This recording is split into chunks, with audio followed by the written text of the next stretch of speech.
Ya. Assalamualaikum warahmatullahi wabarakatuh.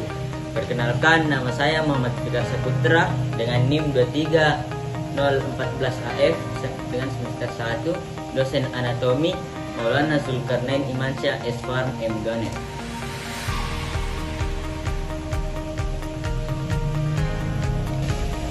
Tubuh manusia disusun oleh berbagai jenis sel yang bekerja secara kompleks sehingga kita dapat melaksanakan seluruh aktivitas sehari-hari. Nah, dari sekian banyak sel tersebut, pada video kali ini kami akan membahas tentang sel saraf.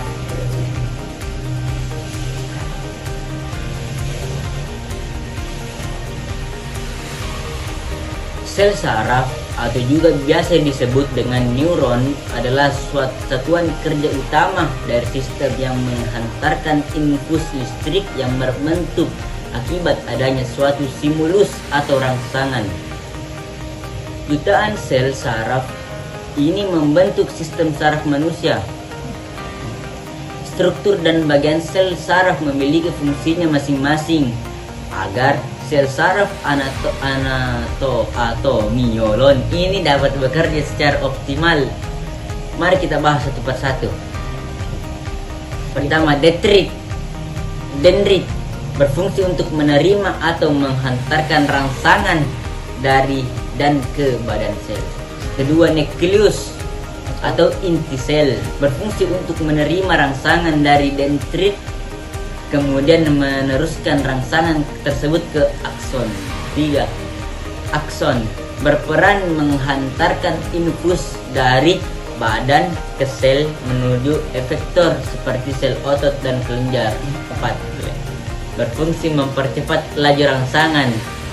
Yang kelima, akson terminal berfungsi sebagai penerima rangsangan atau tempat pertukaran informasi. Selanjutnya, jenis-jenis sel saraf. Sel saraf dapat dibagi menjadi 3 kelompok. Yang pertama, sel saraf sensorik. Sel saraf sensorik adalah jenis sel saraf yang berfungsi menghantarkan infus dari reseptor di tubuh ke sistem saraf pusat, yaitu otak dan sumsum tulang belakang. Sel saraf motorik. Kedua, sel saraf motorik. Sel saraf motorik merupakan jenis saraf yang berfungsi untuk menghantarkan infus dari sistem saraf pusat ke sel otot-otot atau kelenjar sehingga tubuh akan menanggapinya dalam bentuk bergerak. Ketiga, sel saraf intermediate. Sel saraf konektor jenis sel untuk menghubungkan sel-sel saraf motorik dengan sel saraf sensorik atau menghubungkan banyak sel saraf lainnya yang terdapat dalam sistem pusat saraf.